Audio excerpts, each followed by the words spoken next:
Good morning, good afternoon, or good evening. Whenever you are listening to this, it's a good day. Welcome to another episode of the Off the Tools podcast with myself, Wayne Bettess and Andy Jones. Still no sound effects because I keep forgetting time and time again. We do our best. That's not just our feature now. We just make our own sound effects just for the fun of it. Well, you know, this is episode, I think 30 odd something. We're flying through these this year, thanks to Andy joining the team. And today I want to talk about sort of the identity trap, and why the real reason behind why tradesmen struggle to build a business. I know we've sort of skirted around a lot of what we're going to talk about today in other episodes, but I felt it sort of warranted its own talk, really, you know. So a lot of tradesmen, you know, they struggle with that identity, don't they? And transitioning from tradesman to either entrepreneur or business owner, however you want to frame it. So that's really the subject of today. I'd love to sort of kick it off with what's your initial thoughts on that, Andy? So there's a phrase that's proper locked in my head at the minute because I've spoke about it with so many people, and it's basically, it's not a phrase, more of a two-word thing. Accidental business owner. I've not woke up yet. Accidental business owner is this, and this industry is full of accidental business owners. There's lads who own businesses that never wanted to, never planned to, and truthfully don't really know what to fucking do with it. It's always been so easy, or not always been, it's been easy for the last 20, 30 years to move to being self-employed, but without any real thought process into what goes into it. It's like, oh yeah, I'm a good plumber, gas engineer, electrician, joiner, whatever it might be. I don't like this company I work for. You know, let's use British Gas as an example. Obviously, they did the hire and fire. We've got a lot of lads that came into the alliance when British Gas did the hire and fire. There's also a lot of lads that are obviously out in the ether that are just trying to survive because it's just been so fucking easy. I don't like where I'm working. I want to have a go myself. I'm going to go out on my own. But while it's been easy to do for the last 20, 30 years, it's actually also been viable. And by that, I mean, it's been nowhere near the challenge that it is today to do it. And it used to be, you know, there's always that classic conversation in the trade game of do a good job, charge a good price, and word of mouth will get round and you'll get busy. Unfortunately, as you've all heard me speak about so many times as of late, that is no longer enough, and that does not happen anymore. I'm sorry if you don't want to hear that, but that is the reality of it. That will not happen anymore. You know, there's a lot of talk about lads being quiet, the quietest I've ever been. The reason for that is probably because you don't have systems, software, processes, and staff in place to compete with the businesses that do. As a result, they are now acquiring all of the customers. So to get back on track a little bit, most of the lads who are in the game, self-employed business owners, don't really want to be there, which is why then a lot of them end up being full-time subcontractors. So technically they're self-employed, but they've just got a job or multiple jobs or multiple bosses, however you want to break it down. And that sort of leads into the self-worth side of things then, doesn't it? About just trying to get your head down and be busy. And that word busy, I love that word. One thing I always try and do is when people ask me, are you busy? No. And then they're like, what? And then you're like, yeah, no, I don't want to be busy. If I'm busy, I'm doing something wrong. But unfortunately, it seems to be the metric that differentiates a tradesman from a business owner, doesn't it? You know, so when someone is proud to wear that busy badge, I call it the badge of honor, you know, I'm busy. I'm rammed. I can't take any more on. Yeah. And that to me clearly identifies where their headspace is, you know, and where they're tying their self-worth and their success, so to speak, is is in being busy, and it's I guess it's just ingrained, isn't it? You know, we were all like, many of us, not all of us, but many of us were probably trained by an old school geezer, you know, that had worked hard all his life, probably still working now in his 60s, you know, and busy was the metric of what looked like success. If as a tradesman, you had to be, if you were busy, you were shit, wouldn't you? Basically, you know? And it was more relevant. It was more relevant back then, wasn't it? Busy was a strong metric. But it's certainly it's to me, it's a warning sign now. If I'm busy, that means I haven't delegated, I haven't made processes, I haven't systemized, I haven't automated, I haven't grown to that next level. So busy is always that first step to me, where it goes, right, Wayne, right, let's take 2 steps back here. Let's assess the situation. What is causing me to feel this busyness, and then I start to unpick it, and you know, and whether that be getting a new automation in place to save me having to do something, whether that be to outsource it to another member of staff. So like a prime example of that is, I'm very busy at the moment. I'm doing a little bit of local work. Okay, so nothing to do with plumbing and heating. It's a local. I run a Facebook group in the local town that has like 35, I think something. No, it might even have 55,000 members. So there's a lot of potential there. So I've been busy trying to work out ways how I can help the community, and obviously try and make some money, and you know, and that. So I've been very busy trying to build something called the local hub, and the last 4 weeks I've sort of put a lot of effort into it, and it's got to the point where I'm busy at it. So the first thing I've done is take a step back. I gave myself a week off last week, and I've come back this week, and I'm like, right, I need to delegate the roles that I'm doing in this, because otherwise I'm just going to end up on the tools in that project, you know, and I don't want to just get dragged into being busy. And thankfully, you know, I've got 4 children, but two are of age of work. My son works within the plumbing business. And my daughter is going to come in and do some work on this local project that I've got going on. But it's just a prime example of using busy as an identifier, you know, and not letting busy be the success metric, because it 9 times out of 10, it's not a good thing if you're busy, you know. It may be at the beginning, you know, if you're starting off as in the industry, you want to get to that point where you're busy, you're out there, you know, you're in the world. But as soon as you get to that point, you then need to go, let's go back a little bit here and try and delegate. I know I waffled on a little bit there, but what's your thoughts? No, but there's nuances to busy as well, isn't there? And we're training up a new full-time admin girl for the heating business, and I was explaining to her, obviously, come the winter, everything goes a bit wild, and if the diary is more than 2 weeks at 80% capacity, anything more than that, whether it be capacity or length of, you know, advanced bookings, there's a problem.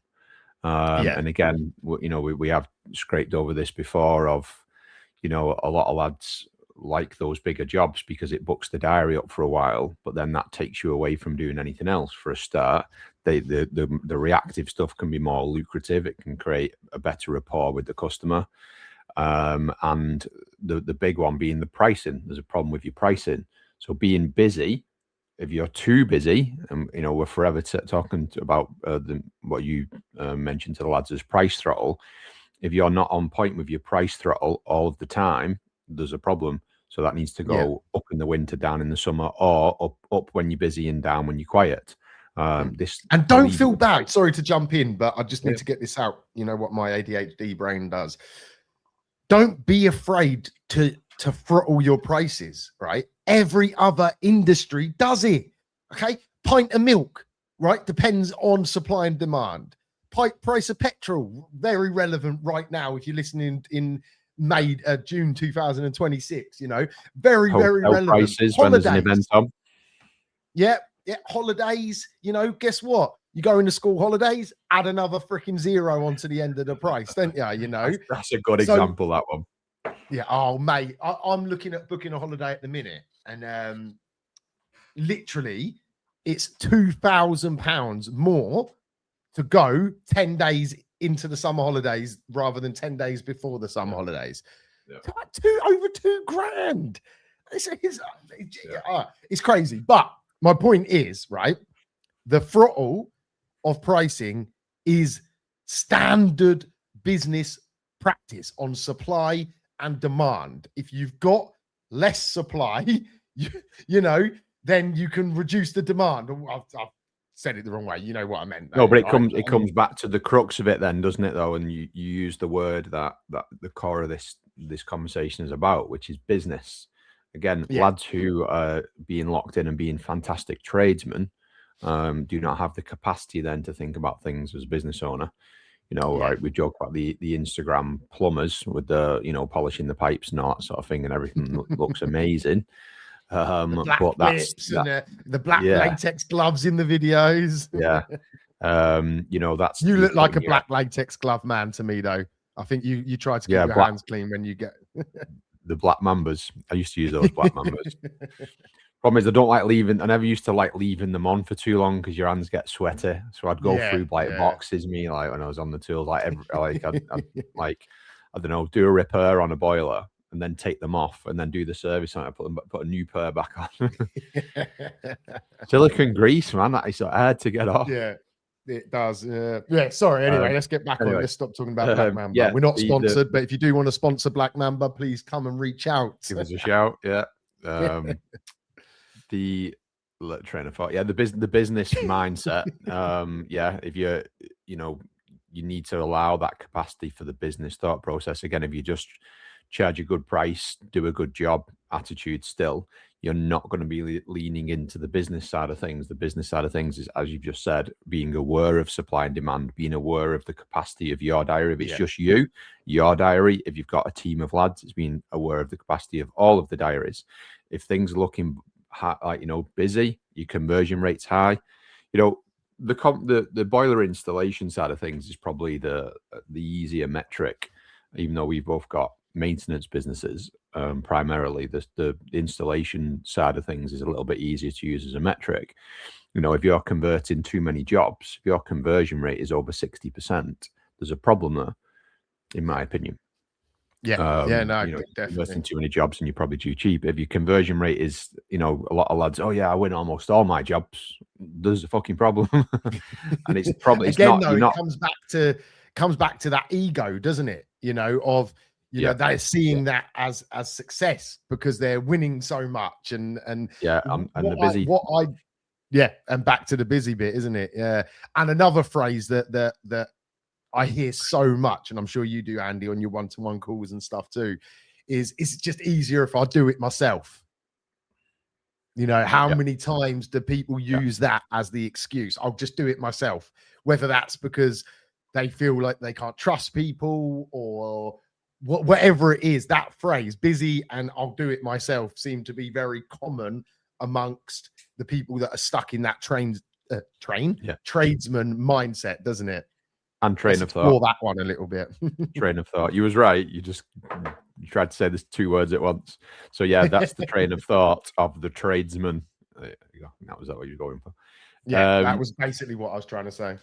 A couple of points on that really. So again, a lot of this is a common one with the newer lads, and me and Wayne did a joint one-to-one with one of the lads who's got while he is new to the group, he's got a very large business that he built up and got involved with, and it was his dad's business, and I'll not go into that too much. But things like not wanting the field staff to take payment on site because they don't want them to know the pricing structure. Yeah. That's, again, a tradesman type mindset and not a business owner mindset. If you had a business, you would be delegating and outsourcing the invoicing and that sort of thing to your staff. It's a closed mindset. Could you imagine going into McDonald's and they're having to send out the manager to charge you? Yeah, exactly that. Yeah. And I'll do it myself because I can do it better. is the other common one with that is, yes, in the now you can probably do it better, but with some training, the new member of staff will do it way better than you. And that's the most common one with that is the admin side of things, isn't it? Yeah, We've got one of our mentees who I tend to spend most time with because he's fairly local to me. It's took him a while to get on board with that. Oh no, I'll just do it myself. I'll do it myself. And then it's only when we took a Zoom out and he's like, well, he's doing, getting in from work at 7 o'clock on the tools work and then doing the back end work till 11 o'clock at night. I was like, well, just outsource it. And he's just took on an admin girl now, actually, who's due to start next week. But that's took, a good 6-7 months of me talking to him because I'll just do it myself. I'll do it better. It's like, yes, in the now, but she will do it way better than you with time. Like our reviews are mostly from the girls in the office and the software. And that's because, it was let go. And that's a lot, like say, a lot of it is the ego side of things.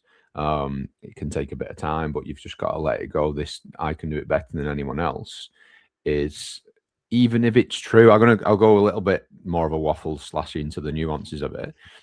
It's probably true for a lot of things, but it ain't going to grow you a business. We've spoke about this so many times. Yes, you can probably do it better than anyone else in your team. Maybe one particular thing that might be breakdown, it might be installation, whatever it might be.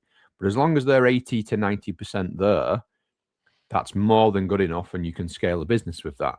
And your ego is going to stop you from growing that business, isn't it? Yeah, 100%. And I think this leads on to a next point, which is like the need to be needed. Does that make sense? So in my own example, back in 2019 is when I nailed my team, and we had a full-time office install guy. He was the lead engineer, install teams underneath it. And for a period of time, I felt a little bit like disjointed because I was no longer needed. And I was like, okay, this is a weird feeling because I don't need to answer the phone. I don't need to go out and quote. And it took a little while to sort of like accept that I'd built. I guess it's similar to like when your kids grow up, and they don't need you as much. It's sort of, although it's great and you want things to grow and become bigger and better, it's also a little bit sort of, what's the word I'm looking for? Emotional, I guess, is the word that I'm trying to say here. You sort of get a little bit like withdrawal, and you're like, like when your little kid doesn't come and sit on your lap after school anymore because they're too big and they go straight on YouTube or whatever it is. It's like, okay, this is different. I'm not sure I like this feeling of not being needed as much. But if you want to grow a business, ultimately, you've got to be able to get out of that and stop being needed every single day. Looks like we're having a bit of a technical issue right now. Andy has disappeared from the screen. So, so what I was talking about there is like being that having that feeling of being needed. You might not even notice it. You might not even know that you want that feeling. You only notice it as you start to step away and aren't needed as much. You can sometimes have that feeling where you feel a bit like lost of where you're going. But that's where, having good people around you, structure, support, guidance really, really helps to make sure that you are nurtured through that period. I'm just going to try and get Andy back in the room, so just bear with me for 2 seconds, ladies and gentlemen. And we're back. Andy didn't fall asleep. For any of those in Alliance will know what I mean there. We are in he the just north, had so internet problems. The hamster didn't quite run as fast. Talking to hamsters, our hamster escaped last night. My wife has spent all morning trying to find it, and we found it. So positive news, we don't have to tell our little daughter that the hamster's gone. Or rush to the pet store. To buy a replacement. Yeah. Oh, yeah. Right, let's move the conversation on. So hopefully that wasn't too disjointed for you, because I did press pause on the recording. But we were gone for a good 5 minutes there, so I just need to get back in the zone. let's move the conversation on a little bit to the emotional shift from tradesman to leader and businessman. What does that mean to you, Andy? Delegating, outsourcing, accepting that other people, as we just said, other people can do things as well as you, or more often than not better than you. But I suppose ultimately it's letting go of parts of the business, a piece at a time, until, and just to backtrack slightly, I was having a conversation with a guy yesterday, funnily enough, and we were talking about like the ADHD brain as you start to let pieces go. Just what you've mentioned sort of has just reminded me of that conversation with a good mate called Gary, and he remembers when he got to that point in his business. It's a different business, but same principle, and he really struggled with it, because it's the constant push to try and fill those gaps. And it's a challenge for some guys, which is why it comes back to the topic of what we were saying before about being busy. You always want to be busy because it's very uncomfortable, and not to delve too deep into the nervous system's section of needing to be fuck busy. it, go deep, let's go. But there's more to it than lads just wanting to be busy because then they want to feel needed in the game. It's also a lot of it's internal, and your nervous system will not allow you to not be busy, so that it feels more comfortable, it feels safer, without sounding a bit woo woo. And by safe, I don't mean not from a as men, I'm not talking about feeling safe and not feeling like there's a threat. I mean, in terms of your nervous system, it needs to feel comfortable. It needs familiarity. What's the sad word to say this time of month? Familiarity. Yeah, needs to feel familiar. And the familiar thing for tradesmen is being on the tools. Having an outsourced business is very fucking uncomfortable for most lads. Whereas put the spanner in their hands, put them in a van. Yeah. And which is why so many of the lads in Alliance, especially in these earlier stages, when they're starting to outsource, when they become overwhelmed, and a lot of the lads, despite my efforts to talk to them, a lot of lads still struggle with it. When they become overwhelmed and they end up back in the trenches, they will say, "Oh, it's just because I've become too busy," or I've got stuff going on. What they probably don't realize, that me and you are trained enough to know, is that that's them moving into safety again, because that's their default.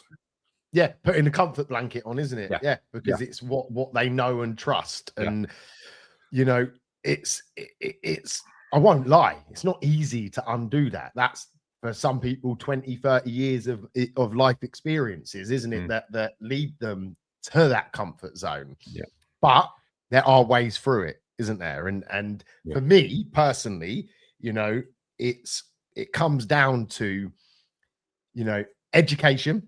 So listening to stuff like this, reading books, trying things. Experience trumps anything, so actually sort of doing things, and you grow in. Remember the first time you picked up the pair of grips, how long did it take you to realize that you have to adjust it? You have to have it point in the right way.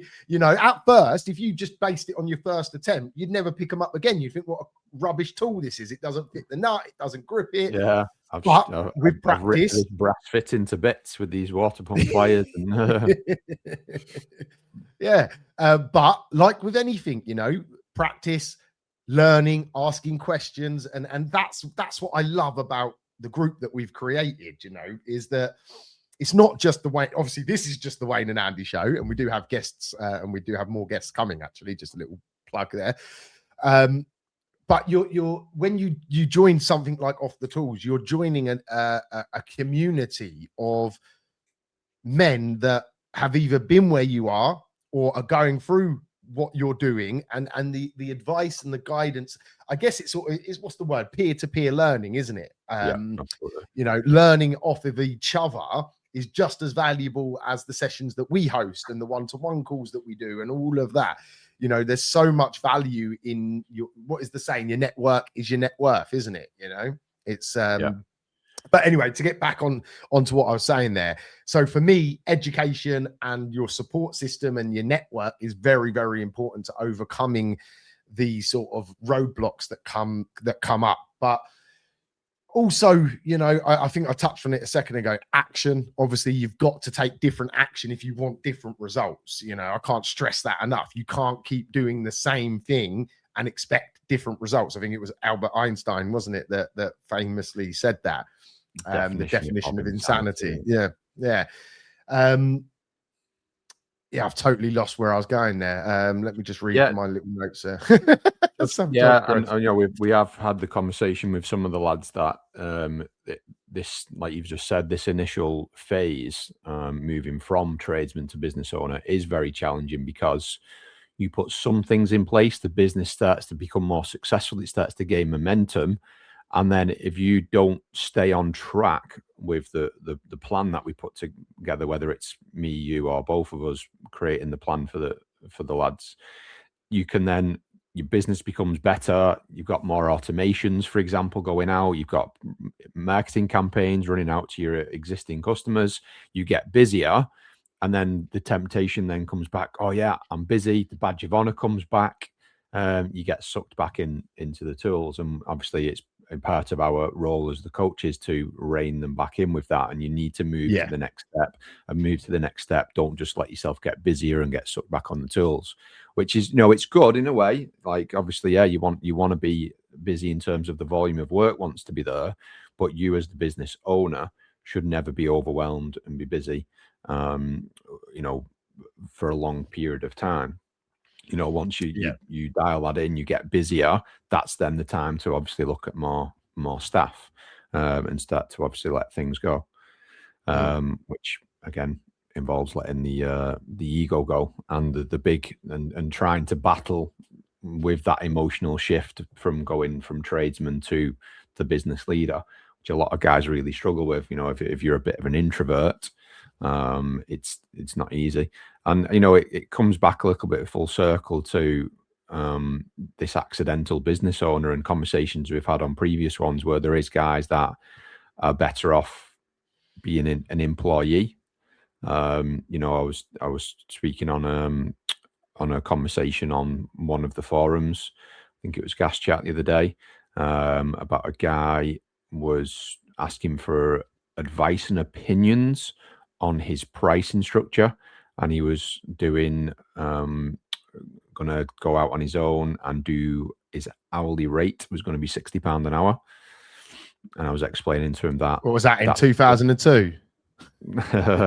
That's probably going to break down as less take home than a 40 grand a year salary.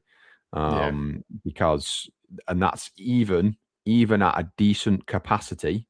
So that's even at keeping your week to week busy at £60 an hour, moving through multiple jobs, travel time, stripping the fuel away, all the other shit. You're probably going to be taking less home than a salary. We've done a whole episode on it, didn't we? The other week, you know, that breaks that down. I can't remember what number it was, 28, I think. So yeah, go and listen to that if you haven't.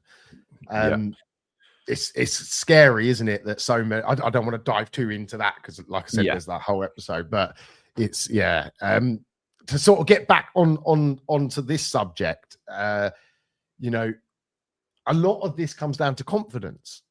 So they're confident at their trade, so that is their safety, and they're not confident with marketing. They're not confident with systems. They're not confident with growing the business, taking on staff. They're not confident with being the leader. But guess what? You're never going to be confident at it unless you try. You know, I still remember one of the first times I put myself on video. You know, if I had based my whole experiences off of that one event, I'd never be doing this sort of stuff now. You know, where we turn up, we don't really plan anything. We just talk. We you know, we're free flowing. Hopefully, hopefully it doesn't. Hopefully we're not too bad to listen to. But that's a confidence thing, isn't it? That's a confidence thing that, you know, some people are lucky and have a natural confidence in anything that they do. A lot of people don't have that. And I'd say the majority of people don't have that level of self-confidence just to be able to try stuff for the first time and just get on with it. You have to build it. You have to build the foundations. And that comes from, again, back to my earlier point, action.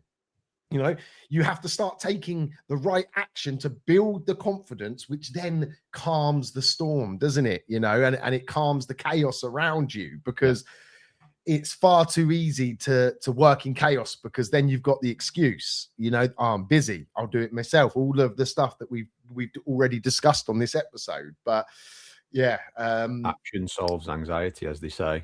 But yeah, I just want to wade in a little bit on the not feeling worthy of it, because I think we touched on this quite. I think when we did those the really long podcasts, last year, 2-hour ones, we delved a little bit into this, because I took some time to look at metrics, which then delved me down a bit of a rabbit hole, which is most tradesmen, because they didn't have the aptitude for higher education, therefore could not move from school to college and so on and so forth, and move down that classic higher education system, because they're not academically skilled, even though they're more, as we all know, tradesmen are generally more savvy, worldly wise, skilled, and have way more ingenuity. Ingenuity is a tradesman thing. You find me someone with most people with a degree will not have half the ingenuity of a tradesman who can create a solution to a problem on spot, on site, and fix something.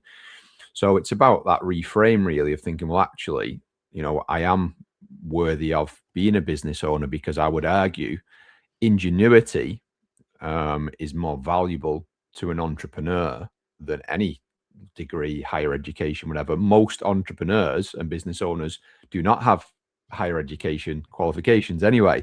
They're just fucking mint at having ingenuity, thinking on the spot, coming up with solutions to problems, everything that we have to learn as tradesmen. You go to, I'm just going to do a straight swap on this boiler. Oh no, actually, I can't run that pipe work there. I'm going to have to create a new problem. There isn't a protocol in place. There isn't a schematics. There isn't a operating procedure for that sort of stuff. It all comes down to ingenuity. And we've had lots of conversations, both together and individually, with the lads in Alliance about, self-worth, confidence, while they might not lack any self-worth as a tradesman, because they're great tradesmen. That transition to business owner can be really challenging from a confidence perspective.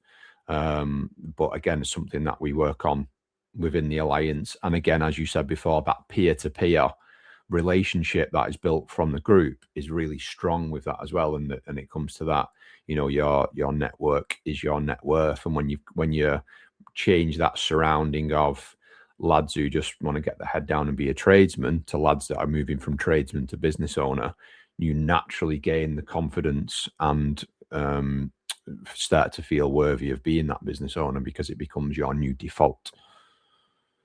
That was my final words I wanted to drop in on that. No. I couldn't have said it better myself. So on that note, it's been a pleasure. Hopefully you've took something out of this session. I think we'll close it on that one. Have a good one, everyone. God bless. See you soon.